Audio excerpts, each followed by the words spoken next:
अस्सलाम वालेकुम जी। असल बात में खुश आमदेद, मैं हूँ फ़हीम भट्टी। बरोज़ मंगल जो अफसोसनाक वाक़या पेश आया शांगला में, चाइनीज़ इंजीनियर्स को हलाक कर दिया गया दहशत गर्दी के वाक़े में। उसके हवाले से पाकिस्तानी हुकूमत का सख्त रद्द-ए-अमल सामने आया और सदर पाकिस्तान, वज़ीर आज़म पाकिस्तान, इन दोनों शख्सियात ने सफारत खाने का दौरा भी किया और हमदर्दी का इज़हार भी किया और ये भी यकीन दिलाया चाइनीज़ हुकूमत को, ये पैगाम दिया कि हम दहशत गर्दों को इबरत का निशान बना के छोड़ेंगे और इन्वेस्टिगेशन करेंगे। और इसके अलावा आर्मी चीफ का भी सख्त बयान है। उन्होंने कहा कि पाकिस्तानी और पाकिस्तान में आए मेहमान, उनको जो दहशतगर्दी का निशाना बनाएगा उनको भी हम उनका कला कमा ही करके छोड़ेंगे। इसके अलावा इस पर हम बात करेंगे पाक चीन रिलेशंस के हवाले से भी, ख़ास तौर पे जो तुर्बत में हमला हुआ और हालिया, उसमें जो असला मिला है वो भी मेड इन अमेरिका है, मेड इन यूएस। और इससे पहले कई ऐसे दहशतगर्दी के वाक़यात पेश आ चुके हैं पाकिस्तान में जहाँ पे जो असला बरामद किया गया दहशतगर्दों के कब्जे से हासिल किया गया वो मेड इन यूएस है। इसके अलावा सुप्रीम कोर्ट में सहाफ़ियों को नोटिस और हिरासा किए जाने के हवाले से भी एक केस चल रहा है, उस पर समाअत की जा रही है। वास्कुद नोटिस है।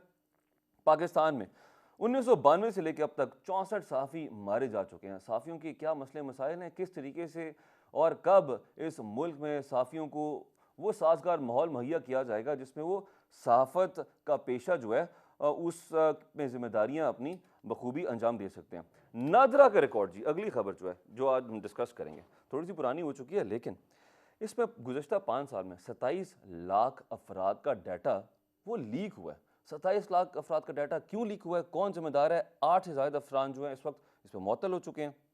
इसके साथ साथ IMF ने जो शराइत रखी हैं हुकूमत पाकिस्तान को कर्जा देने के हवाले से, उसमें एक शर्त ये भी है कि जो सरकारी अफसरान जिनका 20 से 22 ग्रेड तक का जिनका ताल्लुक है, जिनके ये ग्रेड्स हैं, उनके असासों और उनके रिश्तेदारों की छानबीन जो है वो की जाएगी और उसके लिए IB को यह टास्क दे दिया गया। और इसके अलावा कौमी असम्बली में एक और टॉपिक ये होगा आज के प्रोग्राम का कि जो पाकिस्तान तहरीक इंसाफ के मेंबरान हैं या फिर सुन्नी इत्तेहाद में शामिल हैं, जो भी आप उनको कह लीजिए, उनके बारे में अब ये कहा जा रहा है कि हिज़्ब इख्तिलाफ उनकी तरफ से नहीं हो सकते, ना ही नॉमिनेट किए जा सकते हैं, ना ही वो बन सकते हैं, चूँकि ये पार्लिमानी पार्टी है ही नहीं सिरे से। तो इन तमाम मामलों पर बात करने के लिए हमारे साथ मौजूद होंगे नौशाद अली साहब, इब्राहिम बेग साहब और असद खरल साहब। तमाम मेहमानों को खुशामदीद कहते हैं। नौशाद साहब, आपसे जानना चाहूँगा कि जो अफसोसनाक वाक़या पेश आया, चाइनीज़ इंजीनियर्स को हलाक कर दिया गया, 2021 में भी ऐसा ही वाक़या पेश आया था, उसके बाद दोबारा ये वाक़या पेश आ गया। आप क्या समझते हैं कि हुकूमत पाकिस्तान का जो रद्द-ए-अमल आया है, जो वज़ीर आज़म साहब गए, फिर इजलास भी बुलाया गया, सदर पाकिस्तान भी गए, आर्मी चीफ का सख्त बयान आया, क्या ये मुदावा कर लेगा इस वाक़े का चाइनीज़ हुकूमत और पाकिस्तानी हुकूमत के रिलेशन में कोई फ़र्क नहीं पड़ेगा इससे? आपने जो चीनी रिस्पांस है, चीनी वजारत ख़ारजा की तरफ से भी और जो हमारे यहाँ तैनात हैं चीन के सफारतकार, उनकी तरफ से भी जो रिस्पांस आपके सामने आया है वो तो बज़ाहिर यही हमें बता रहा है कि ताल्लुकात पर तो कोई असर नहीं पड़ेगा। लेकिन यहाँ ये बात ज़रूर अहम रहेगी कि देखिए, जब मियाँ शहबाज शरीफ साहब पिछली हुकूमत में, जब 16 माह की हुकूमत में थे और ये पहले भी इस तरह के वाक़यात हो रहे थे, तो चीनी जो क़यादत है, जो उनके सदर हैं या उनके वज़ीर-ए-आज़म हैं, वो एक ही बात की डिमांड पाकिस्तान से कर रहे थे कि ये जो वाक़यात होते हैं दहशतगर्दी के या अदरवाइज़ उनकी जो वहाँ पे जो चीनी इंजीनियर्स यहाँ काम करने आते हैं या दूसरे जो चीनी बाशिंदे पाकिस्तान के अंदर काम करते हैं, मुख्तलिफ तरह के प्रोजेक्ट्स पे काम कर रहे हैं, उनकी ज़िंदगी जो है उसको इंश्योर किया जाए। लेकिन बदकिस्मती से ये वाक़या जो है वो आपके सामने है, वो पेश आ गया है। पाकिस्तान ने उसका अपनी तरफ से पूरी तरह से उसका मुदावा करने की कोशिश की है। आपने देखा कि आला सतह का इजलास भी हुआ, आर्मी चीफ भी बहुत कंसर्न नज़र आए, जो हमारे वज़ीर-ए-आज़म हैं वो खुद सफारत खाने चल कर गए, सदर मुमलिकत चल कर गए। तो मामला सिर्फ ये है कि इस बात को समझने की ज़रूरत है कि देखिए, ये कोई दहशतगर्दी के मामलात कोई आज के हैं नहीं। अब अमेरिका तक जो है वो इस बात को तस्लीम कर रहा है कि जी किसी भी गैर मुल्की की शहरी जो ज़िंदगी है वो बड़ी अहम है, पाकिस्तान दहशतगर्दी का शिकार है, अच्छा निशात साहब, हम जो आपने है वो इस अमेरिका बारे का में तज़किरा किया, लेकिन क्या जी, जी। पाकिस्तान को एहतजाज करना चाहिए अमेरिका के सामने कि ये जो असला आप छोड़ के चले गए अफगानिस्तान में, हमारे लिए पाकिस्तान के लिए जो आपने तोहफा छोड़ दिया वबाले जान बन गया, जो दहशतगर्दी का वाक़या पेश आता है, टेररिस्ट के पास से जो वेपन बरामद होता है वो मेड इन US होता है, इसका जिम्मेदार कौन है? देखिए, यकीनन पाकिस्तान ने ये पहले भी बात उठाई है, ये पाकिस्तान के हुकाम ने ही ये बात पहले अफ़गान तालिबान को भी बताते रहे और ये डोज़ियर जो है ये मुसलसल पाकिस्तान दे रहा था और अपने तमाम दोस्त ममालिक को भी उन्होंने ये बात बताई है। अमेरिका से भी यकीनन गिला शिकवा किया गया है। अब मामला ये है कि ये तो जो कुछ होना था वो हो चुका है। अब अमरीकी जो है वो अपने तौर पे कोई उसकी वो जिसे कहते हैं कि ऑप्शन देते हैं कि जी हम मजबूर थे क्योंकि हमने वहां की जो सिक्योरिटी फोर्सेस को ट्रेन किया था, हम उनको ये असलहा उनके हाथ में दे के आए थे, ये कोई अबैंडन्ड असला नहीं था। लेकिन ऐसे शवाहिद भी मौजूद हैं कि इतनी बड़ी तादाद में, मतलब अरबों डॉलर का ये असलहा था। उनमें से बहुत सारा असलहा ऐसा भी है जो अबैंडन कर दिया गया था और अबैंडन करने की सूरत में वो तालिबान के जेर इस्तेमाल या जेर इख्तियार आया। और उसके बाद फिर वहां से ठीक है। ये वाला पहलू है, ये बड़ा अहम है कि जो तालिबान हुकूमत के जेर इख्तियार आने के बाद जब वो असलहा जो है वो पाकिस्तान पहुंचा, और यहां तक अब तो कच्चे के डाकू भी वो असला इस्तेमाल कर रहे हैं। दहशतगर्द तो कर ही रहे थे। ठीक है। लेकिन ये जो मामला है इसके ऊपर एहतजाज किया जा चुका है, पाकिस्तान ने बहुत एहतजाज किया। लेकिन अब मामला ये है कि ये जो खास तौर पर नाइट विजन जो उन लोगों के पास आ गई एनवीजीज, है जी हाँ। इन दहशतगर्दों जी। एनवीजीज, जो कि रात को हाँ जी, सादा अल्फाज में जिनको हम हाँ जी, कहते हाँ हैं जी, कि जो ये रात को एक बड़ा देखने के लिए असिस्ट करती हैं। जी, जी। जी हाँ। ये एक बहुत बड़ा एज मिल गया है उन लोगों को जो इस तरह के, खास तौर पर ये जो हमलावर होते हैं ना, एक तो दहशतगर्द हैं जो खुदकुश हैं। एक वो हैं जो ये इस असलहे के बदौलत वो जो हमारी इंस्टॉलेशंस हैं उनके ऊपर हमला करने की कोशिश करते हैं। वो जो है उसके अंदर उनको एडवांटेज मिलता है, जिसकी वजह से वो हमारे लिए ज्यादा लीथल होते चले जा रहे हैं। इसी वजह से हम पाकिस्तान बार-बार, ये आपने देखा होगा कि गुज़िश्ता कुछ अरसे के अंदर, खास तौर पर गुज़िश्ता 2 साल के अंदर जो हमारे सिक्योरिटी इदारे हैं जी। उनके और उनकी इंस्टॉलेशंस पर हमले बढ़े हैं। सो जहां तक ये मामला है कि बहरहाल पाकिस्तान अब उसका मुकाबला तो कर ही रहा है।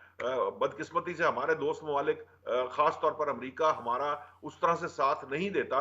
वो डू मोर का जो जो जिसे कहते हैं कि नारा तो लगा देता है, लेकिन जब हमारी बारी आती है तो वो कोलिशन सपोर्ट फंड भी रुक जाता है हमारे लिए। उस तरह की वो फैसिलिटीज भी नहीं है जिस तरह की भारत को मिल जाती हैं या किसी दूसरे मुल्क को मिल जाती हैं। जी सो ठीक है। बहरहाल अभी मामला ये है कि इस सारी सिचुएशन के अंदर पाकिस्तान के पास और कोई चॉइस नहीं है मां सिवाय इसके कि वो अपने जोरे बाजू पर इस जंग को जीते। और जो ये जंग, ये दहशतगर्दी के खिलाफ जंग, पाकिस्तान शायद उन चंद ममालिक में होगा, या शायद वाहिद मुल्क होगा जिसने एक बार ये जंग जीत कर दिखाई भी है और दुनिया ने इसे तस्लीम भी किया है। पॉइंट सो मैं टेकन। ये समझता हूं कि आज भी पाकिस्तान जो है वो इस पोजीशन में है कि वो इस जंग को जीत सके। थोड़ी सी सपोर्ट जो है दोस्त ममालिक की तरफ से अगर इसको मिलती रही और अपने माशी मामलात के अंदर ये बहुत ज्यादा प्रॉब्लम का शिकार ना हुआ, तो यकीनन ये जंग भी हम दोबारा जीत जाएंगे। ठीक है खरल साहब, इस दहशतगर्दी के हवाले से जिसमें चाइनीज़ इंजीनियर्स हलाक कर दिए गए, इस पे आर्मी चीफ का बड़ी सख्त बयान आया। वो कहते हैं कि दहशत गर्दी के खात्मे तक हम लोग लड़ते रहेंगे और उनको अंजाम तक पहुँचाएंगे। इसके साथ साथ जो वज़ीर दिफ़ा हैं ख्वाजा आसिफ, उन्होंने कहा कि अफ़गानिस्तान दहशत गर्दी का मंबा है। अगर इसको अफ़गानिस्तान के तनाजुर में देखा जाए, दहशत गर्दी के जितने वाक़यात पेश आ रहे हैं उसको आप कैसे देखते हैं और कितना रोल है अफ़गानिस्तान से जो इन्फिल्ट्रेशन हो रही है दहशत गर्दियों की पाकिस्तान में? दूसरा, चाइनीज़ स्टेटमेंट्स जो आते हैं वो तो ऐसे ही आते हैं कि जिससे बज़ाहिर ये दिखाई देता है कि चाइनीज़ हुकूमत मुतमईन है, लेकिन आप समझते हैं कि ये तो स्टेटमेंट्स डिप्लोमेटिक टाइज की वजह से देने पड़ते हैं फॉर्मली, बट अंदरूनी खाना वाकई में ताल्लुकात में फ़र्क पड़ता है अगर ऐसे वाक़यात पेश आए तो? देखिए, मामला ये होता है कि जो इस तरह के दहशतगर्दी के वाक़यात होते हैं, ख़ास तौर पर जो खुद पे हमले होते हैं, वो ना सिर्फ़ पाकिस्तान पर दुनिया के तरक्की जो याफ़्ता ममालिक हैं, वहाँ पर भी इस तरह के हमले रोकना जो है नामुमकिन नहीं है, मुश्किल है, यानी तो वो बहुत मुश्किल है उनको रोकना। क्योंकि बाकी दीगर जो चीज़ें हैं, उस पे तो बहुत सारी चीज़ें हैं, उसके इक़दामात प्रिवेंटिव मेजर्स लिए जा सकते हैं। लेकिन एक रास्ते में चलती हुई बस और सामने चलती हुई गाड़ी जो है, अगर उसके अंदर ही खुद का धमाका जो है वो गाड़ी के अंदर वो मौजूद है और वो टकरा जाए बस से और वो हो जाए। जहाँ तक आपने बात की 3-4 इसके अंदर पहलू हैं। पहली बात तो ये है कि जो ही ये वाक़या होता है, मेरा ख़्याल है इमीडिएटली जो स्टेट का रिस्पॉन्स था, वफ़ाकी वज़ीर दाखिला पहुँचे, उसके बाद वज़ीर-ए-आज़म पहुँचे, उसके बाद सदर पाकिस्तान जो है वो पहुँचे चीनी सफ़ीर के साथ, और सफारतखाने पहुँचे। इस तरह चीफ ऑफ आर्मी स्टाफ का बयान आया, वज़ीर दिफा का बयान आया और दीगर वज़ीर-ए-आज़म, वज़ीर दाखिला जो है उनके इस हवाले से स्टेटमेंट्स आई और इमरजेंसी एक बाकायदा हाई लेवल एक सिक्योरिटी की जो है मीटिंग भी कॉल की गई। अच्छा, दूसरी बात ये है, जिस तरह चीफ ऑफ आर्मी स्टाफ ने इस अज़म का इयादा किया है कि जो पाकिस्तान के जो गैर मुल्की या जो हमारे मेहमान हैं चीनी, इनका ऊपर जो हमलावर जिन्होंने किया है, उनको हम कटहरे में लाएँगे। और दूसरी बात जो आपने 2-3 इसके अंदर पहलू हैं। एक तो ये है कि आप देखें कि जो भी पाकिस्तान के अंदर दहशतगर्दी के वाकयात हो रहे हैं, ज्यादातर जो वाकयात होते हैं उसके अंदर जो है अफगानिस्तान की सरजमीन कभी इस्तेमाल हो रही है और कभी भारत की सरजमीन इस्तेमाल होती है, और कभी जो है अमरीकियों का छोड़ा हुआ जो असला है वो अफगानिस्तान की सरजमीन से आने वाले दहशतगर्दों जो है वो इस्तेमाल करते हैं, या उनके जो सहूलतकार हैं पाकिस्तान के अंदर उन तक वो पैसा जो छोड़ा हुआ असला अमरीकी वो कैसे पहुंच जाता है। तो ये भी सवालिया निशान है। और इसके साथ साथ ये जो वाकया हुआ है और इससे मैं कहता हूँ अगर सिक्योरिटी के हवाले से देखा जाए तो किसी भी गैर मुल्की शहरियों के हवाले से जो आइडियल सिक्योरिटी के हवाले से पाकिस्तान में जिस तरह चाइनीज की खास तौर पर सिक्योरिटी का जो कंसर्न है, बाकायदा हर सूबे के अंदर बाकायदा स्पेशल प्रोटेक्शन यूनिट बनाए गए हैं, बाकायदा हर जो चाइनीज जो आते हैं उनको बाकायदा एयरपोर्ट से ही या किसी भी रास्ते से पाकिस्तान दाखिल होते हैं तो बाकायदा उनके साथ सिक्योरिटी जो है वो उनको दे दी जाती है, जबकि किसी भी दुनिया के मुल्क के अंदर चाइनीज के लिए या और किसी गैर मुल्की के लिए इतने ज्यादा सिक्योरिटी प्रोटोकॉल या ठीक है। प्रिवेंटिव मेजर जो है वो नहीं लिए जाते। तो यहाँ तक मेरा ख्याल है चाइना को भी इस चीज का अदराक है। और जहां तक मामला है कि पाक चीन दोस्ती के हवाले से उसमें अगर पाकिस्तान बेनिफिशरी है तो नो डाउट चाइना भी उसमें बहुत ज्यादा बेनिफिशरी है, क्योंकि हम चाइना को तो कुछ चीज बेचते नहीं है। चाइना के लिए तो हम जन्नत है, यहाँ पे तो एक मंडी बने हुए हैं हम कि हर चीज जो है चाइना की, और हमारी इंडस्ट्री खत्म होती जा रही है। और चाइना जो है मेरे ख्याल जितनी रेमिटेंसेज जो है चाइना जाती हैं पाकिस्तान से, मेरा ख्याल है कि बहुत सरे फहरिस्त जो चंद एक मुल्क होंगे उसमें पाकिस्तान का शुमार होगा, जो कि चाइना को अरबों डॉलर की रेमिटेंसेज वहां से और ये इम्पोर्ट भी करके रियलिटी है उसको कि भेजेगा। चाइना में कंस्ट्रक्शन इंडस्ट्री जो है वो ओवर सैचुरेट हो चुकी है। Point taken. मैं आपकी जान वापस आऊंगा खैरल साहब। बेग साहब, आप क्या समझते हैं, आप कैसे देख रहे हैं इस दहशतगर्दी के वाक़े को? आप समझते हैं कि थोड़ा सा हमारा बीइंग बैसियत कौम एक कैजुअल एटीट्यूड है? मैं आपको एग्जांपल देता हूँ, जब बारिश होती है बहुत तेज़ तो जो इस्लामाबाद या रावलपिंडी की जो चौकियाँ होती हैं, पिकेट्स होती हैं पुलिस की, वो खाली हो जाती हैं। और यानी कि इसका मतलब ये होता है कि तेज़ बारिश है तो कोई दहशतगर्द या कोई शरपसंद अनासिर वहाँ से दाखिल नहीं हो पाएंगे। तो आप समझते हैं कोई इस तरह का जो हमारा कोई एटीट्यूड है, कैजुअल एटीट्यूड टुवर्ड्स एनीथिंग, वो चाहे दहशतगर्दी का वाक़या, चाहे वो सिक्योरिटी है, चाहे वो सिक्योरिटी लैब्स है या नहीं है, तो वो एलिमेंट इसमें शामिल है? देखिए, कैजुअल नहीं हैं हम इर्रेस्पॉन्सिबल हैं, हम गैर जिम्मेदार लोग हैं। अच्छा। हमारे डिपार्टमेंट्स, हमारी तंजीमें, हमारी बहुत सारी चीज़ें गैर जिम्मेदारी का मुजाहरा करती है। ये जो वाक़या आपने बताया, ये वाक़या तीसरी दफ़ा यहाँ पे हो रहा है दासू में। पहली दफ़ा ऐसा हुआ कि चीन बाकायदा नाराज़ हो अच्छा, गया कता और कता आपके करामे बड़े की हाई। माजरत इसमें ये भी ऐड करता चलूँ कि वापडा के पास अरबों रुपए का बजट होता है प्रोजेक्ट्स के लिए, तो वो उनको मेक श्योर करना चाहिए सिक्योरिटी अच्छी तरीके से दें। देखिए, बात वापडा की नहीं है, ओवरऑल हम गैर जिम्मेदार लोग हैं। उसकी मैं आपको पूरी एक कहानी बता देता हूँ। बात यह है कि तीसरी दफ़ा यहाँ पे वाक़या हो रहा है। पहली दफ़ा हुआ, चाइना बहुत नाराज़ हुआ, हमारे लोग वहाँ पे गए, आपके हाई ऑफिशियल्स गए, उनको जाके मनाया और फिर उनको लेकर आए। दूसरी दफ़ा फिर हुआ, फिर उनकी नाराज़गी बड़ी लंबी चली। ये थर्ड टाइम ऐसा हो रहा है, एक ही जगह पे वाक़या हो रहा है। होता ये है कि हमारे सूबों और मरकज़ के दरमियान कोई कोऑर्डिनेशन नहीं है। एजेंसीज के दरमियान कोई कोऑर्डिनेशन नहीं है, विद इन एजेंसीज कोऑर्डिनेशन नहीं है। नेक्टा आपने बनाया, नेक्टा गैर फ़ाल है और सूबे और मरकज़ एक उस पेज पे नहीं है। ये सारी चीज़ें, सारी की सारी चीज़ें हमारी गैर ज़िम्मेदारी का मुज़ाहरा कर रही है। हमें हर दफ़ा ये होता है कि हम ये करते हैं कि बयानबाज़ी शुरू कर देते हैं। हमारे हाई ऑफिशियल्स करते हैं, हमारे प्रेज़िडेंट चले गए, हमारे प्राइम मिनिस्टर चले गए। भई आपके जाने की ज़रूरत नहीं है। आप ऐसा काम करें जिसकी वजह से यहाँ पे वाक़या दोबारा ना हो, वाक़या दोबारा रिपीट ना हो। अगर वाक़यात बार-बार रिपीट होंगे और चाइनीज़ जो कि बहुत सारे लोग बहुत सारे प्रोजेक्ट्स पे यहाँ पे काम कर रहे हैं, तो यहाँ पे ये कत्ले-आम अगर होता रहेगा तो चाइना ज़ाहिर है डिसॉल्ट होगा। वो इसको अपने लोगों के सामने अपने आप को उनकी गवर्नमेंट डिफेंड नहीं कर सकेगी। आप ये कहना वो चाह रहे हैं कि हर अल्टीमेटली चीज़ की उसको एक हद रिलीव होती है, एक करना लिमिट पड़ेगा। होती है, बर्दाश्त की भी लिमिट है।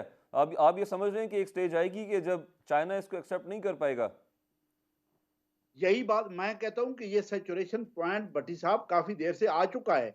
ये जो हमारे प्रोजेक्ट स्लो डाउन होते हैं वो चले जाते हैं साल आ साल। आपने कई दफा ऐसा देखा, बहुत सारी लंबी मुद्दत के लिए ये स्लो डाउन हो जाता है। उसकी वजह यही है कि हम इसको रोक नहीं पा रहे, एक बात। सेकंड ये है, देखिए अमेरिका बादशाह अफगानिस्तान में एक जिहादी मेला छोड़ के गया था, हमें इसका इदराक नहीं था। हम यहाँ पे जश्न मना रहे थे, हम अफगानिस्तान की आज़ादी का जश्न मना रहे थे, जबकि वहाँ पे दुनिया की कोई ऐसी तंजीम नहीं है जो दहशतगर्द तंजीम हो जो अफगानिस्तान में इस वक्त ना हो। सारी की सारी वहां पे ऑपरेट कर रही है। उसका निशाना कौन है?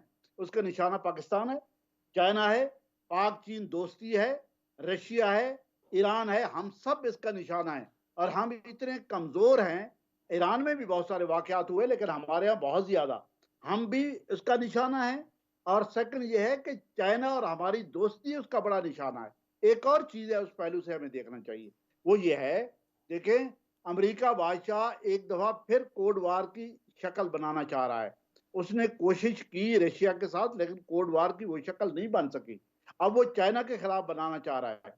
तो चाइनीज के खिलाफ जितने ऑपरेशन, जितने एक्शन हो रहे हैं, इसको उस नजर से भी देखना चाहिए कि ये जो प्रॉक्सीज हैं जो जहां पे लड़ रही हैं, जो हमारे खिलाफ भी लड़ रही हैं, ये प्रॉक्सीज कहीं इस एंगल से तो नहीं काम कर रही कि कहीं चाइना को बिल्कुल अकेला कर दिया जाए, चाइना डिसॉल्ट हो जाए और हम उससे नाराज हो जाए, चाइना यहाँ से चला जाए और चाइना पूरे खित्ते में अकेला हो जाए, कोल्ड वार की ऐसी शक्ल बनाई जाए जिसकी वजह से अमेरिका बादशाह एक दफा फिर कोल्ड वार जो फिनोमिना था उसको जिंदा कर सके। इन ठीक है। तमाम चीजों को देखते हुए हमें एफिशिएंट होना पड़ेगा, हमें फंक्शनल होना पड़ेगा, हमें ऑपरेशनल होना पड़ेगा। ये नहीं है कि हम बयानबाजी शुरू कर दें, मीटिंग, किसी को हमारी मीटिंग की जरूरत नहीं है, बयानों की जरूरत नहीं है, ये जो दौड़ भाग है इसकी जरूरत नहीं है। असल में तो ये है कि आप ऐसा काम करें, आप ऐसा इंतजाम करें जिसकी वजह से आपके इदारे फाल हों और दोबारा ऐसा वाकया ना हो। अगर बार बार ऐसे वाकयात होते रहेंगे तो इसका मतलब है ठीक आपकी है। क्रेडिबिलिटी ऑलरेडी सिक्योरिटी की इतनी अच्छी नहीं है। जी, ठीक है। एक दफा फिर ऐसा होगा कि लोग आप पे यकीन ही नहीं करेंगे, आप कहते रहेंगे। अभी आप डिफॉल्ट तक पहुंचे हुए हैं, बाहर से बिजनेस चलाना चाह रहे हैं, बाहर और के ये एक लोगों से अच्छा मैसेज कारोबार भी नहीं करना होगा चाह रहे हैं। फॉरेन इन्वेस्टर्स के लिए और ओवरसीज पाकिस्तानीज के लिए जिनको हम चाहते हैं कि वो फॉरेन इन्वेस्टमेंट पाकिस्तान में लेके आएं। Point taken. बेग साहब, यहाँ पे नाज़रीन ब्रेक का वक्त हो जाता है, ब्रेक से वापस आएंगे तो फिर इस पे बात करेंगे। सुप्रीम कोर्ट में सहाफ़ियों को नोटिस और हिरासा किए जाने के हवाले से आज खुद नोटिस है, उस पर क्या बातचीत चल रही है और सहाफ़ियों को किन किन मसाइल का सामना करना पड़ रहा है। 1992 से लेकर अब तक 64 सहाफ़ी जो हैं वो कत्ल कर दिए गए। वेलकम बैक जी। नुशाद साहब, सहाफ़ियों को अगर कोई वडेरा, कोई जागीरदार, कोई अगर माफिया वहाँ से अगर उसकी जान बच जाए तो फिर उसके बाद हुकूमती इदारे वो नोटिस पे नोटिस भेज देते हैं, फिर उसको हिरासा किया जाता है। सहाफ़ी जाए तो कहाँ पे जाए? क्या नौकरी छोड़ देनी चाहिए, कोई और पेशा इख्तियार कर लेना चाहिए? नहीं, मैं देखिए, सहाफ़त तो है ही एक तरह से जिहाद का नाम है।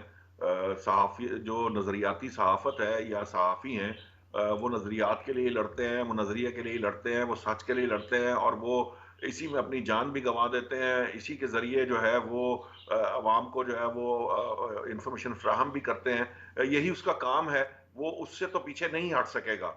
अब मामला ये है असल में, कुछ बहुत छोटी-छोटी ऐसी कमी कोताहियाँ भी हैं जो हमारे यहाँ इग्नोर कर दी जाती हैं और उसके बाद फिर वो बड़ी-बड़ी गलतियों की सूरत में सामने आती हैं और बाज़ औक़ात ये ब्लंडर्स जो हैं, ये इंसान जो सहाफ़ियों की जान है, वो भी उससे भी जो है ना वो दरेग नहीं किया जाता। मामला ये है कि देखिए, जो सबसे अहम बात है वो ये है कि लोगों को ये बात समझने की ज़रूरत है।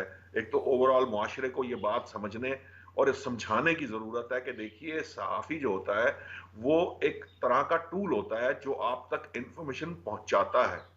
अब फर्ज कीजिए कि अगर कोई राय कायम करने का हक सहाफ़ी के पास है, तो वो जो उस वक्त, जब वो जो जिस वक्त पे वो बात कर रहा होता है या जिस दौर से वो गुजर रहा होता है, वो उस वक्त की अपनी ऑब्जर्वेशन के तहत एक राय कायम करता है जो वो राय भी आप तक पहुंचा देता है।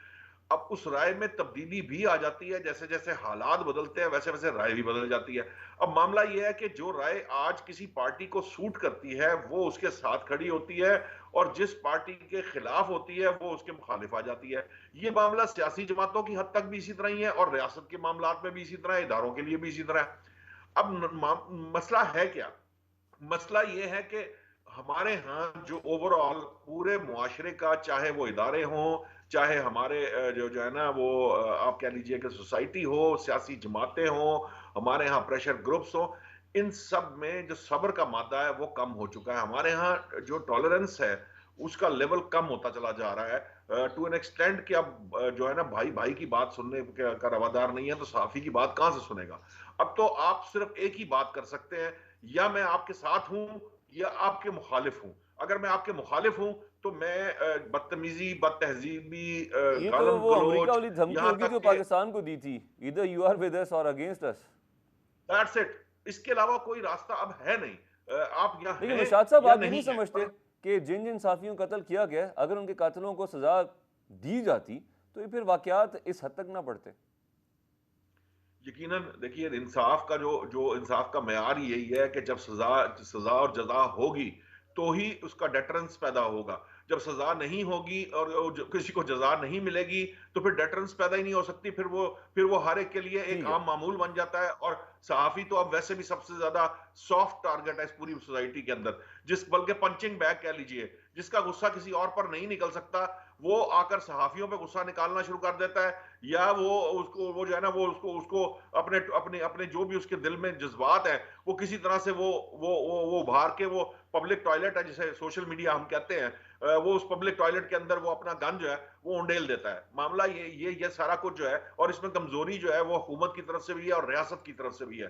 क्योंकि हुकूमत और रियासत कभी भी यहाँ पर सहाफियों के जो जो वो उन में नाकाम रही है। आप देखिए, बहुत से कवानीन की बात की जाती है, हम पर अच्छा कवानीन तो निशात साहब, लागू आप कर दिए हुकूमत जाते की हैं, बात लेकिन कर जब रहे हमारी हैं, हिफाजत की मैं बात सवाल आती करना है चाहूंगा। तो आप हुकूमत की बात कर रहे हैं, मैं सवाल करना चाहूंगा सहाफती तंजीमों के हवाले से।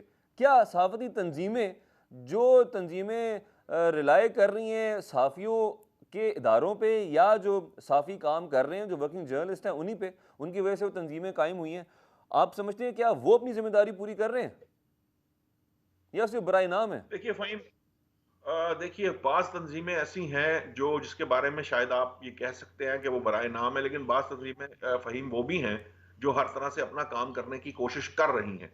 देखिए, होता ये है कि ये जो डिवाइड पैदा करना है ना, बेसिकली ये डिवाइड पैदा की ही इसलिए जाती है किसी एक तंज़ीम को गलत कह के या उसको नीचा दिखा के और किसी एक तंज़ीम को बेहतर कह के। इसका मकसद सिर्फ़ यही होता है कि सहाफ़ियों में डिवाइड पैदा की जाए। चूँकि सहाफ़ियों में इत्तेफ़ाक नहीं रहेगा, जब डिवाइड पैदा होगा तो अल्टीमेटली उसका फायदा जो है वो या रियासत उठाएगी या हुकूमत जी उठाएगी ठीक या है, वो लोग ठीक उठाएंगे है, जो इसका फायदा उठाना चाहते हैं। पॉइंट एक सो है। मेरी नजर में जो तमाम तर तंजीमें हैं वो किसी भी मकसद के लिए बनी हुई हैं। उनका कोई भी जो मरकज मंबा है, वो जो भी चाहते हैं वो सारी के सारे उन्हें अगर ज्वाइंट हैंड्स कर ले। हमने ये ज्वाइंट एक्शन कमेटी के वक्त में देखा है कि जब ज्वाइंट एक्शन कमेटी बनी थी तो उसके नताइज बरामद हुए थे। सो मैं ये समझता हूँ कि हमें ज्वाइंट एफर्ट पुट करनी चाहिए। तो हमें किसी किसी सहाफती तंजीम को गलत कहने या उसको नीचा दिखाने से कोई जी फर्क नहीं ठीक है, पड़ेगा। या वो काम करती है या नहीं करती, इससे क्या फर्क पड़ता है। ठीक है। बात यह है कि जो काम कर रहे हैं उनको मिलाकर एक जॉइंट एक्शन कमेटी बनाकर आप जो मकसद हासिल करना चाहते हैं वो हासिल किया जा सकता है, और वो हासिल इत्तेफाक की सूरत में ही किया जाएगा। जी ठीक है। खरल साहब, रहीमुल्लाह यूसुफ से मरहूम, उन्होंने एक दफ़ा कहा था, उनसे मेरी मुलाकात हुई, उन्होंने कहा था कि सहाफ़ी को याद रखना कि सबसे इंपॉर्टेंट चीज़ ये है कि खबर बनाते बनाते ये ना हो कि सहाफ़ी खुद से खबर बन जाए। तो आप समझते हैं कि सहाफ़ियों की जो ट्रेनिंग है उसका भी फुकदान है, they are not trained enough कि वो अपने आप को ऐसे सर्कमस्टांसेस से बचा के रखें या दूर रखें या केयरफुल रहें कि जहाँ पे उनकी जान भी जा सकती है। और इतना बड़ा नंबर जो पाकिस्तान ने अफ्रीका के बाद second most vulnerable country for journalist करार दिया गया पाकिस्तान को। देखिए, मसला ये है कि साफी जो होता है वो एक आईना होता है और आईने की तरह होता है, और जो गैर जानबदार साफी होता है वो उसके अंदर लगी लिपटी के बगैर जो आईना की तरह, जिस तरह आपको जो शक्ल आपकी अगर भयानक शक्ल है आपके हुक्मरानों की, आपके मुख्तलिफ जो आपके अशराफिया है, तो उस शीशे से तो वही शक्ल नजर आएगी और वही साफी दिखाएगा। अब कुछ साफी ऐसे होते हैं कि उसको रेशमी गुलाब बनाने की कोशिश करते हैं, कुछ उस अल्फाजी के जरिए उसको शुगर कोटेड करने की कोशिश करते हैं, कुछ होते हैं कि जो कुछ भी नहीं करते, जो फैक्ट होता है वो उसको एज इट इज जाने देते हैं। लेकिन चूंकि वो बहुत सच, वो कहते हैं ना, बड़ा तल्ख और कड़वा होता है, और उसके बदले में कॉन्सिक्वेंसेज होते हैं कि जो इतनी बड़ी तादाद है कैजुअलिटीज की और मिसिंग की और उनको गायब करने की, तशद्दुद करने की, जॉबलेस करने की, उनको विक्टिमाइज करने की, मुकदमात बनाने की, गिरफ्तारियों की, जेलों की और कोड़ों से ये मामला शुरू होता है। तो ये वजह है। दूसरी जो आप बात करते हैं ना साफ्ती माजरत के साथ तंजीमों की, तो साफ्ती तंजीमें में तनकीद ना इसलिए करें या ना करें, लेकिन हकीकत ये है कि साफ्ती तंजीमें जो है एक तरफ वो भी मीडिया मालकान जो है उनकी कठपुतली बनकर कभी रह जाती हैं, तो कभी मीडिया मालकान जो है उनकी हमने पॉलिसीज भी देखी है कि साफ्ती तंजीमें जो है अगर किसी वर्कर साफी के बारे में कोई खबर भेजती हैं, कोई प्रेस रिलीज जारी करती हैं या कोई बयान जारी करते हैं या कोई प्रेस कॉन्फ्रेंस करते हैं, तो ना कोई चैनल उसको ऑनर करने के लिए तैयार होता है और ना ही अखबार उसको कुछ छापने के लिए तैयार होता है। और जब बात की जाती है तो उन इदारों के जिम्मेदारान से या जो न्यूज के जो एडिटोरियल के जो मैनेजमेंट या जिम्मेदारान है, तो वो कहते हैं कि हमारे अदारे की पॉलिसी नहीं है किसी सहाफती तंजीम का नाम लिखना या अहदेदारों को। लेकिन जब उनके अपने ऊपर पड़ती है तो फिर 4 बंदे भी इकट्ठे हो जाएं, फिर वो तंजीम जिसका कोई बंदे भी 4 लाख पूरे हो तो फिर उसकी भी खबरें हेडलाइन बनती हैं। फिर ठीक है। 4 बंदे के अगर प्रोटेस्ट चल रहा है बैनर ला के तो वो भी सारा दिन हेडलाइन चलती हैं।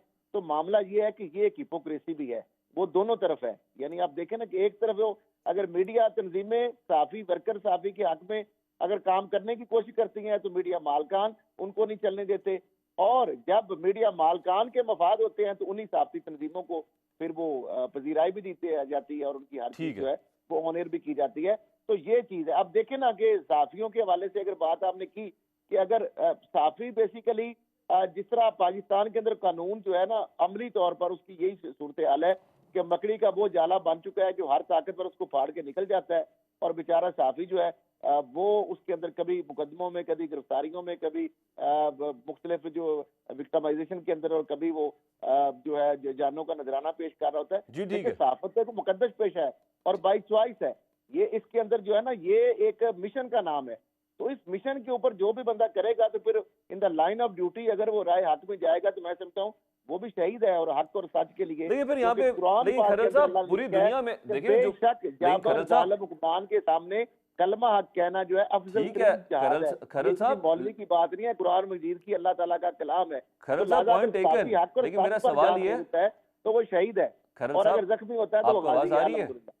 खरल जी साहब जी आ रही। मैं ये जानना चाहूंगा कि सिर्फ पाकिस्तान तो नहीं है जहाँ पे सहाफत हो रही है, जो साफियों सहाफत कर रहे हैं दुनिया भर में हो रही है, तो वो सब भी तो जहाद ही कर रहे हैं, वो सब भी तो आवाज़ बन रहे हैं अवाम की। लेकिन वहाँ पे तो हलाकतों की तादाद इतनी नहीं है जितनी पाकिस्तान में। वहाँ पे वो सजाएं, वो हथकड़ियाँ, वो कैद, वो सोबतें तो नहीं है जो यहाँ पाकिस्तान में। तो मकसद ये है कि हमारे मुल्क में आज़ादी सहाफत के हवाले से बहुत बड़े सवालिया निशान उठते हैं। मैं अब वापस आऊँगा आपकी जानिब। बेग साहब, आप क्या समझते हैं कि किसी भी जमहूरी निज़ाम के लिए कितना ज़रूरी है आज़ादी सहाफत या आज़ादी इज़हार राय? देखें, आज़ादी सहाफ़त के बगैर जमहूरियत का कोई तस्वुर नहीं है दुनिया में। उसके बगैर बिल्कुल जमहूरियत कहीं पे ग्रो नहीं कर सकती, ना किसी पे किसी जगह पे ग्रो किया है, ये मैं आपको बता दूँ। बाकी देखें, सहाफ़त का काम ही बहुत मुश्किल है, सहाफ़ी का बहुत डिफ़िकल्ट काम है। काम क्या है कि ताकतवर की गलतियाँ निकालना, ताकतवर के वीक पॉइंट्स तलाश करके ज़ाहिर है वो दुनिया को बताना, लोगों को बताना। जब वो बताएँगे तो वो ताकत इस्तेमाल करेगा। जब वो ताकत इस्तेमाल करेगा, वो ताकत अपनी करेक्शन के लिए इस्तेमाल नहीं करता। हालाँकि करना तो ये चाहिए, जब ताकतवर को उसकी गलती बताई जाए, तो वो अपनी गलतियाँ ठीक करे और रियासत को चाहिए उसकी गलतियाँ ठीक कराए। यहाँ पे ये होता है कि रियासत और ताकतवर एक ही चीज़ का नाम बन गए हैं। जब ताकत और रियासत एक ही जगह पे आ चुके हों, तो उसके बाद इंसाफ कौन करेगा? सहाफ़ी की बात कौन सुनेगा? सहाफ़ी ने उसकी गलतियाँ निकाल के लोगों को एजुकेट करना होता है तो और बेग साहब रियासत आप भी ये उसके बात कर खिलाफ रहे हो हैं कि जो जाती है। साफ़ी है उसने ताकतवर हल्के की तबके की हवाले से उसकी जो गलती हैं या कमी है वो मेंशन करना, हाईलाइट करना। तो आप समझते हैं कि जैसे बरतानिया जैसा मुल्क और वहाँ की जो रॉयल फैमिली उससे ज़्यादा ताकतवर कोई फैमिली बरतानी में होगी, लेकिन वहाँ पे भी अगर साफ़ी उनके बारे में कुछ लिखता है, रिपोर्ट करता है, तो कभी उसको उठाया तो नहीं गया, कभी किसी को पकड़ा तो नहीं गया, ना उनके खिलाफ कभी केसेस बने? नहीं, देखिए, ताकतवर से मेरी मुराद वाज़ेह तौर पे ये है कि ताकत का मिसयूज़ करने वाले लोग, वो ताकतवर लोग लेकिन जिनको हमारे लगाम नहीं मुल्क में दिखाते। बनते हैं, जुमला कंप्लीट जो यहाँ पे जो होता है। जो वही मैं कह रहा हूँ कि ताकत का मिसयूज़, जहाँ पे मिसयूज़र्स हैं यहाँ पे ठीक है। ताकत के, पाकिस्तान में बेपनाह हैं। जी ठीक है। रियासत उनके साथ मिली हुई है, महकमे और इंस्टीट्यूशन उसके साथ मिले आगे हुए हैं, बढ़ते हैं। जब ताकत के साथ। जी ठीक, आगे बढ़ते हैं। जी ठीक है। नौशाद साहब, महकमों की बात की है बेग साहब ने। एक महकमा है हमारा नादरा, जिसके रिकॉर्ड के मुताबिक गुज़श्ता 5 बरस में 27 लाख अफराद का डाटा जो है वो लीक हुआ है या चोरी हुआ है। ये बहुत बड़ी खबर है अपरेंटली, और ये मतलब नादरा में आपको पता है कितना सेंसिटिव डाटा है, और 27 लाख अफराद का इन्फॉर्मेशन, उनकी पर्सनल डिटेल्स निकलना, वो किस किस तरीके से यूज़ हो सकती हैं वो आप बेहतर समझते हैं। तो आप क्या समझते हैं कि किस कदर कड़ी सज़ा देनी चाहिए जो जो लोग इसमें मुलविस हैं, और ये क्या कितना बड़ा पंडोरा बॉक्स मजीद खुल सकता है? देखिए, पेंडोरा बॉक्स तो ये बहुत बड़ा है। अगर आप क्योंकि हम ये दावा करते रहे हैं कि नादरा का जो डेटा है वो इंतहाई महफूज हाथों में है। हम अपना ये जो प्रोजेक्ट है जिसे हम नादरा कहते हैं, ये मुख्तलिफ ममालिक को हम पिच भी करते रहे हैं कि हम आपको इस तरह का एक निज़ाम कायम करके दे सकते हैं। कुछ अफ्रीकन ममालिक को भी हमने पिच किया था। तो उसका दावा यही था कि आपका डेटा जो है वो सिक्योर रहेगा, आपका डेटा जो है वो हैक नहीं किया जा सकता और उसके अंदर कोई गड़बड़ नहीं की जा सकती। लेकिन ये एक दो वाकयात ऐसे हुए हैं, आप देखिए पासपोर्ट ऑफिस के अंदर भी आपने देखा कि क्या हुआ। और ये जो अब ये जो डेटा गड़बड़ हुई है नादरा के अंदर, मुझे कहीं ना कहीं ये भी लगता है कि ये सारी चीजें इंटरलिंक्ड है और एक ही तरह के लोग जो है ना वो इस सारे नेटवर्क में इन्वॉल्व हैं। वहां पर अफगानी लोगों को पासपोर्ट देने वाला मामला था और यहाँ पर भी जो डेटा है, मुझे खदशा है कि ये डेटा जो है ये किसी और मकसद के लिए, इसी तरह किसी और को ओवरलैप करने के लिए, किसी की पर्सनालिटीज को या उनके आईडी कार्ड्स बनाने के लिए या इस तरह के काम के लिए इस्तेमाल किया जा सकता है। तो बहरहाल जिस जिस मकसद के लिए भी है, ये तो खैर एक अलग बहस है। असल मामला ये है कि ये जो इस डाटे का चोरी हो जाना, ये बहुत अलार्मिंग है, क्योंकि अगर 26 लाख का या 25 लाख का डेटा चोरी हो सकता है तो बाकी लोगों का भी हो सकता है। अगर उसमें ये लूप होल मौजूद है, कोई कुछ लोग मिलकर ये काम कर सकते हैं और किसी तरह से कोई ऐसा तरीकेकार है जिससे ये डेटा हैक हो सकता है, तो फिर बाकी तमाम लोग भी जो हैं उनका डेटा भी महफूज नहीं है, एक बात। दूसरी बात यह है कि फिर ये जो दावा हम करके दूसरे ममालिक को इस तरफ रागिब कर रहे थे कि हम आपको ये एक्सपोर्ट करके दे सकते हैं ये अपना सॉफ्टवेयर और आपका डेटा जो है वो सेफ होगा, उसके ऊपर भी फिर सवालिया निशान खड़े हो जाएंगे और मुश्किल हो जाएगा कि हमें इस तरह का कोई ऑर्डर मिल सके या हम इस तरह की कोई सर्विस किसी को और को मुल्क को दे सके। हालांकि अगर इसी को हम सिक्योर कर लेते और इसको हम बहुत फूल प्रूफ रखें तो बहुत से ममालिक शायद आज भी डिजिटाइजेशन में हमसे बहुत पीछे हैं, और ठीक अगर है। हम उसका भरपूर फायदा उठाएं तो हम उसका फायदा उठा सकते हैं। इसके लिए जरूरी यह है कि तमाम तर लोग जो इसमें इन्वॉल्व है, बराह रास्त या बिलवास्ता, उनको सख्त सजाएं दी जाए, कड़ी सज़ा बियॉन्ड दी के वो जाए। किस जी, ठीक है। तरह किस इदारे जी, और ठीक। किस पोजीशन पे से बिलोंग करते हैं। Point taken. खरल साहब, आपकी राय क्या है? आप समझते हैं कि जो सरकारी इदारा जो पाकिस्तान की अवाम के टैक्स पे चल रहा है और उस पे जब इस तरह से कोई डाटा चोरी हो और पर्सनल डिटेल्स जो हैं वो बिक गई हों या व्हाट्सोएवर जिस मकसद के लिए भी इस्तेमाल हो रही हैं, ऐसे इदारों में ऐसे मामलात के ओपन ट्रायल्स होने चाहिए। अवाम का जो टैक्स का पैसा उस पर लगा है, अवाम को पता चलना चाहिए कि क्या क्या मामला चल रहे हैं। 8 अफसरान को यहाँ पे मुअत्तल तो किया गया है, लेकिन उनकी डिटेल सामने नहीं है अब तक और बज़ाहिर ऐसे लगता है कि आएंगी भी नहीं। उसकी वजह ये है कि बाद में मे भी मुअत्तल करने के बाद वो बहाल हो जाए, और अक्सर आपने देखा कि 99.9% मुअत्तल होने वाले जो लोग हैं बाद में बहाल भी होते हैं, पोस्टिंग भी मिलती है, प्रमोशन भी होती है, लिबरेटिव पोस्टिंग भी लेते हैं, और यही लोग जो हैं वो फिर हर जगह पे जो है ना आगे अहम पोजीशन पे होते हैं। अब मामला ये है कि आप सरकारी इदारों को एग्जाम्पली पनिशमेंट की बात करते हैं। देखें, बलूचिस्तान में कितने वो लोग थे अफगानी जिनके पाकिस्तानी भी कार्ड थे और अफगानिस्तान के भी उनके पास दो दो कार्ड थे। पिशावर में अभी रिसेंटली केपीके में आपके सामने चीजें आई, अभी एक एमपीए जो है वो सारी चीजें निकल आई कि किस तरह अफगानी जो है एमपीए बन गई या बन गया। इसके साथ आप देखें कि एक तरफ तो हमारे नादरा की बात हम करते हैं, मैं समझता हूँ उस हवाले से तो उस इदारे की बदनामी के लिए, मुल्क की बदनामी के लिए, उसकी क्रेडिबिलिटी के ऊपर सवालिया निशान खड़े करने की भी ये कोशिश हो सकती है, और उसके अंदर गंदी काली भेड़े भी हैं यकीनी तौर पर, और जो उनके वेस्टेड इंटरेस्ट भी हैं या माली तौर पर जो भी है। लेकिन दूसरी तरफ आप देखें प्राइवेटली, आप सेलुलर जो कंपनीज हैं, जो मोबाइल कंपनीज हैं, वहां वो डाटा जो है आपके बेचती हैं, जो बैंकों वाले हैं वो आपका डाटा जो है वो बेचते हैं। इस तरीके से जो जो मुख्तलिफ जो पब्लिक डीलिंग के ऑफिस होते हैं, जो मुख्तलिफ यूटिलिटी बिल के हवाले से आप चीजें देते हैं, वहाँ पे जो आप रजिस्ट्री करवाने जाते हैं, जहाँ पे आप टैक्स रिटर्न जो फाइल करते हैं, तो हर चीज जो है आपकी कोई भी सिक्योर नहीं है। कोई भी किसी के बारे में इंफॉर्मेशन आराम से ले सकता है, कोई भी किसी के बारे में खरीद सकता है, कोई भी किसी के बारे में चीज हासिल कर सकता है। डाटा प्रोटेक्शन यहाँ पे नहीं है, प्राइवेसी ठीक है। नहीं है, चादर चारदीवारी का जिस तरह तकद्दुस नहीं है, उसी तरीके से ये मामला भी है कि किसी की पर्सनल जो है चीजें जो है वो आप लेना चाहें तो वो बड़ी आसानी से पाकिस्तान के अंदर मिल जाएंगी। मैं आपको एक एग्जांपल दूंगा कि ब्रिटिश हाई कमीशन के काफी ज्यादा मीटिंग्स उनकी होती रहती थी हमारे से जर्नलिस्ट से, और स्पेशली मैं कभी आज तक नहीं किया, वो ही आके मिलते थे और रिक्वेस्ट आके मिलते थे। लेकिन एक दफा मैंने नवाज शरीफ साहब वहाँ पे जेरे इलाज थे, तो वो ब्रिटिश हाई कमीशन के जो फर्स्ट जो ऑफिसर थी खातून केट कोकरीन, तो उनसे मैंने पूछा कि आप जो कि यूके में है तो मेरी हेल्प कर सकते हैं कि ये हॉस्पिटल के हवाले से मैं चीज एक वेरीफाई करना चाहता हूँ। तो उसने सिंपली उसने कहा कि ये किसी के बारे में हम आपको नहीं प्रोवाइड कर सकते किसी किस्म की इन्फॉर्मेशन। हालांकि एक आम हॉस्पिटल के बारे में वो जानना चाह रहा था कि कंट्रोवर्सी क्रिएट थी, तो यहाँ तक वो कैटेगरिकली उन्होंने रिफ्यूज कर दिया। बावजूद तो हम देखें कि हमारे मुल्क के अंदर जो है, आप जिस तरफ देख रहे हैं कि कोई भी किसी के बारे में कोई डाटा, पर्सनल कुछ चीजें, कोई इन्फॉर्मेशन, तो वो तो आराम से मिल जाती है और वो दिख ठीक भी है, जाती है ठीक और है, उसको मिसयूज भी किया जा सकता है। लेकिन ठीक। जो इसके अंदर इन्वॉल्व है उनके लिए कुछ सजा है। जी ठीक है। बेग साहब आपकी जानिब दोबारा आता हूँ, यहाँ पे नाजरीन ब्रेक का वक्त हुआ चाहता है, हमारे साथ ही रहिएगा। जी जी बेग साहब आप क्या कहेंगे, क्या समझते हैं करप्शन मेन वजह है? सिराजुल हक साहब ने कहा था कि 5,000 अरब रुपया सालाना जो है वो करप्शन की नजर हो जाता है पाकिस्तान में। ये वही करप्शन है जिसकी वजह से नादरा का डाटा भी लीक हुआ होगा पैसे की लालच में आके? देखिए, इसकी कई वजूहत है भट्टी साहब। एक बात तो ये है, किसी सरकारी महकमे में जब भर्ती ही इस नीयत से होती है कि मैंने जाके वहाँ करप्शन करनी है, पैसा कमाना है और उसके बाद अमीर होना है, अपनी फैमिली को पालना है, तो इसका मतलब है जी हाँ। हम करप्शन के लिए कुछ भी करने के लिए तैयार हो जाते हैं। हम करप्ट कौम हैं, करप्ट लोग हैं, हम इस नीयत से नौकरी करते हैं, हम करप्शन करेंगे, एक बात। और सेकंड ये है, देखिए, नॉन प्रोफेशनलिज्म। आप नादरा को देख लें, आप किसी महकमे को देख लें, आपको आप देखेंगे नॉन प्रोफेशनल लोगों से भरा हुआ है महकमे। काम करने की अहलियत ही नहीं है।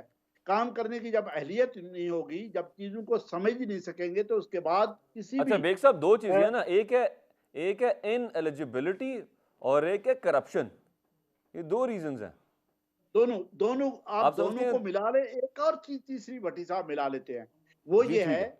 नादरा को ही आप ले ले, ऊपर से जो भर्ती होती है, आप ये देख लें वो कौन लोग हैं जो आते हैं, वो कितना समझते हैं चीजों को, जो जिनके चेयरमैन बनाए जाते हैं, जो इनके डीजीज बनाए जाते हैं, जो इनके जीएम बनाए जाते हैं, वो कौन लोग हैं? आपने देखा है आजकल कौन है उनके चेयरमैन?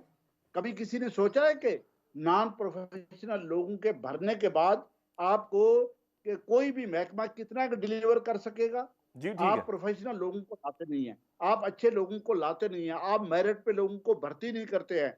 जब ये सारी की सारी चीज, जब गवर्नमेंट्स के लिए ये सारे के सारे महकमे प्रिविलेज के तौर पे वो यूज करेंगे कि अपने लोगों को भर्ती करें, अपनी कॉन्स्टिट्यूंसी के लोगों को ठीक है भर्ती करें, बेग साहब तो वक्त कम उसके है, मैं बाद चाहता हूँ कि रिजल्ट ज्यादा क्या से आएगा? ज्यादा यही टॉपिक्स हम रिजल्ट कवर आएगा। कर लें। पॉइंट टेकन, मैं वापस आऊंगा। नुशाद साहब, अब ये कितना एम्बैरेसिंग है हमारे लिए कि आईएमएफ ने शर्त लगाई है कि जो 20 से 22 ग्रेड तक के अफसरान हैं उनके असासे प्लस उनके जो रिश्तेदार हैं उनकी छानबीन की जाए कि कर्जा तो पाकिस्तान को मिल रहा है। कितनी बड़ी एम्बैरेसमेंट है कि हमारे 20 से 22वें ग्रेड तक के अफसरान हैं, यानी कि आईएमएफ को इस चीज़ का इदराक है कि करप्शन है, हमारी जो ब्यूरोक्रेसी है वो करप्ट है, वो क्या पैसा खाती है। और मेक श्योर करें हुकूमत पाकिस्तान के पैसा खाने वाले अफसरान जो हैं वो ड्यूटी पे ना हो, क्योंकि हम आपको कर्जा दे रहे हैं, आपने हमें वापस करना है पैसा। अच्छा, मुझे थोड़ा फ़हीम बड़ा ताज्जुब है ये इस तरह की कोई शर्त सामने आए। मुझे फिर भी अभी भी आई स्टिल डाउट कि इस तरह की शर्त जो है उसकी। आईबी ने इस पे काम शुरू भी कर दिया। जी जी जी, आई नो, आप सही कह रहे हैं, लेकिन मुझे ये डाउट है कि इस तरह की कोई शर्त जो है ना वो लगाई जानी चाहिए किसी फाइनेंशियल इंस्टीट्यूशंस की तरफ से किसी मुल्क के लिए। लेकिन बदकिस्मती ये है कि इस वक्त हम जिन हालात से गुजर रहे हैं, पहली बात तो ये है कि हमें जो हमारे अपने हालात हैं वो हमें उस नहज तक ले आए हैं कि वो वाली हालत हो गई है कि जो अब वो कुछ भी कह सकते हैं और हमें सुनना पड़ेगा।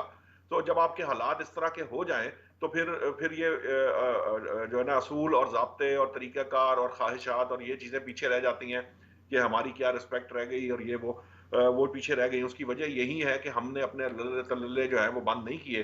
हमने अपना तरीका है जो हुकूमत है, तर्ज हुकूमत भी ना बदला, ना हमने अपना जो हम आम आदमी से लेकर ब्यूरोक्रेसी तक और ब्यूरोक्रेसी से लेकर तमाम इदारों के सरबराहान तक और हमारे वज़रा साहिबान तक और वज़ीर आज़म तक, तो हमने कोई अपनी जो ऐसी जगह है उसको ठीक नहीं किया, हमने उसमें कोई दुरुस्तगी नहीं लाए और ना ही हमने उसमें कोई बेहतरी पैदा की, जिसका नतीजा ये है कि अब आईएमएफ फर्ज कीजिए, हो सकता है इससे भी आगे निकल जाए। हो सकता है वो ये भी पूछे कि जनाब फलां इदारे के लोग जो हैं उनके भी जो रिलेटिव्स हैं उनके भी किए जाएं। तो मेरा ये ख्याल है कि उससे पहले संभल जाना चाहिए, अपने आदात अतवार को दुरुस्त करना चाहिए। ठीक है। वो करप्शन है या नहीं है, ब्यूरोक्रेसी में करप्शन है या किसी और इदारे में करप्शन है, ये सारे इंटरनल मामलात ठीक होते है। हैं जिसके अंदर जो मुल्क तक महदूद रहे तो ही बेहतर होते हैं। हमें किसी को बाहर से अगर बताना पड़े या बाहर से इस तरह की कोई बात की जाए तो वो खासी शर्मिंदगी का बायस है। इसलिए मैं ये समझता हूँ कि अब भी वक्त है कि हमें संभल जाना चाहिए, अपने आप को अपने गिरेबानों में झांक लेना चाहिए और कुछ तो ऐसा हमें तरीकाकार इख्तियार करना चाहिए कि कम से कम चले यहाँ ना सही, लेकिन बाहर से तो लोग जो है वो हमें इस नहज तक ना पहुंचाएं या इस तरह की डिमांड्स हमसे ना करें। जी ठीक है खरल साहब, इसमें 3 कैटेगरीज होंगी इन्वेस्टिगेशन के बाद, category A, category B, category C. जो कैटेगरी ए और बी वाले अफसरान हैं उनको इंपॉर्टेंट या की पोस्ट दी जाएंगी, लेकिन सी वाले को इंपॉर्टेंट पोस्ट नहीं दी जाएंगी, या फिर हो सकता है कि उनको नौकरी से बरतरफ भी कर दिया जाए। कभी आपने सोचा था पाकिस्तान में जब आपने सहाफत का पेशा स्टार्ट किया था, तो क्या पाकिस्तान में कि ये दिन आएगा जब IMF जो है वो ऐसी शर्त या फिर कोई ऐसी तजवीज़ देगा कि अपने अफसरान के आप माली मामलात देखें, उस हिसाब से उनको अपॉइंट करें आप? अच्छा, वैसे ये देखना ये चाहिए कि ये जो अफसरान का जो हर साल जो गोशवारे देने होते हैं और जो एसेट बाकायदा डेक्लेरेशन प्रोफार्मे होते हैं वो देने पाबंद है हर अफसर। लेकिन जो ताकतवर अफसरान है वो तो शायद देते हैं या नहीं देते, लेकिन छोटे जो एहलकार हैं जो जरा कमजोर सीटों पे होते हैं या कोई बड़ी सीटों पे नहीं होते, उनके से तो बाकायदा लिए भी जाते हैं और बाज दफा उनको इसकी चीज की पनिशमेंट भी दी जाती है, उस चीज का खमियाजा भी भुगतना पड़ता है। लेकिन मैं समझता हूँ ये अफसरान की बजाय उनको हमारे वजीर आजम और कैबिनेट के मांगने चाहिए, क्योंकि मामला तो ऊपर से शुरू होता है ना। अगर ऊपर से गंदा पानी छत से आएगा तो नीचे साफ पानी तो नहीं आएगा ना। छत से अगर साफ पानी आएगा तो यकीनी तौर पर नीचे साफ पानी आएगा। तो मामला ये है कि वो असल तो जो पॉलिसी साज है, पॉलिसी मेकर है, जो फैसला साज है, मेरा ख्याल है उनको भी वो वैसे उनके असासे जायरी और बेनामी असासे और नैब के केसेस, FI केसेस बने हैं, पर फायदा तो कोई नहीं है। हमने अरबों रुपए की ट्रांजैक्शन निकाल निकाल के थक गए हैं, लेकिन किसी को सजा वही नहीं हो सकी जिस तरह। तो IMF वाला जो मेरा ख्याल है आईबाश होगा कि बेवकूफ लोगों को बनाने के लिए वो एक दिखावे के लिए बस बन जाएंगे और परफार्मे वगैरह, ठीक है। और वो भी हमारे तक शायद या आवाम तक ना पहुंच सके। वो IMF को दे के बस सिर्फ पैसा ताकि आराम से लें और पाकिस्तान पे कर्जा चढ़ेगा। वो कर्जा कहाँ जाता है ये आज तक किसी को पता नहीं चल ठीक है। सका, या उसका ट्रिकल डाउन इफेक्ट कभी पाकिस्तान को भी कभी आया नहीं। हाँ, पाकिस्तान हर जो है जी कर्जे ठीक है। की बोझ तले मजीद दबता है। जी ठीक है। बेग साहब, क्विकली आप क्या समझते हैं, हुकूमत पाकिस्तान कितना सर मजीद झुकाएगी IMF के आगे? बात यह है कि आपके उससे पहले वाले पॉइंट पे 3-4 मार्शल लॉज आए, करप्शन के नाम पे है कि करप्शन खत्म करनी है। करप्शन बढ़ी है, खत्म नहीं हुई। भुट्टो साहब से लेकर हर आपकी जमहूरी हुकूमत ने लिस्टें बनवाई, करप्शन खत्म करने की कोशिश की, करप्शन खत्म नहीं हुई।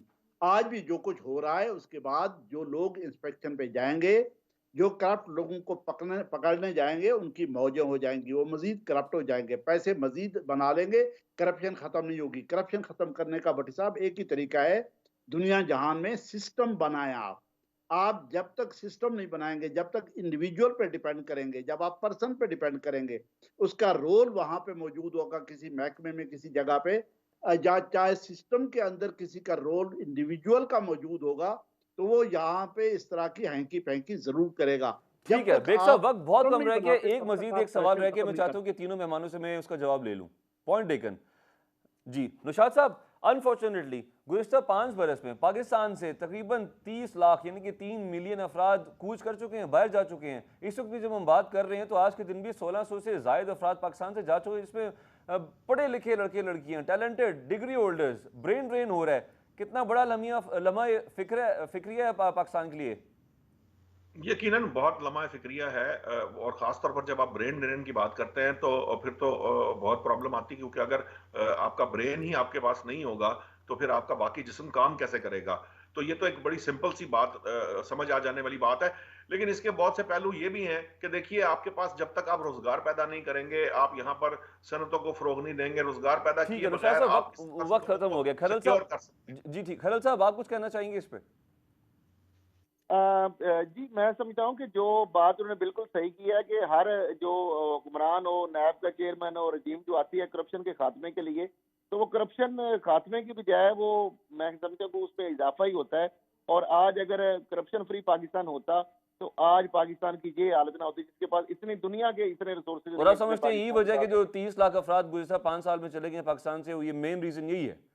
जी बेग साहब। जी बिल्कुल, मैं समझता हूँ कि यहाँ मेरिट हो और अगर यहाँ पे ट्रांसपेरेंसी हो ठीक है। तो लोग जो है वो यकीनी तौर पर यहाँ पे प्रेफर करें। जी ठीक लेकिन है। उनको पता है यहाँ पे मेरिट का इस्तेसाल है, और करप्शन वाले जो लोग हैं, जो ताकतवर लोग हैं, जो अशराफिया है या उनके जो दुम चले हैं, उनकी यहाँ पे है। और जो कॉम्पिटेंट ठीक। लोग हैं, जी ठीक जो है। ऑनेस्ट लोग हैं, वो बाहर ही जाएंगे, उनके लिए बाहर ही बिल्कुल जगह है ठीक है। जी पाकिस्तान, उनके लिए मौजूद जगह नहीं। जी बेग साहब।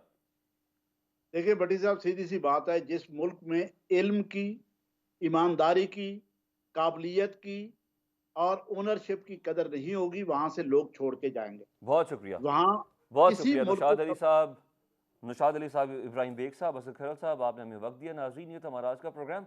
अगले हफ्ते आपसे मुलाकात होगी। अपना ख्याल रखिएगा।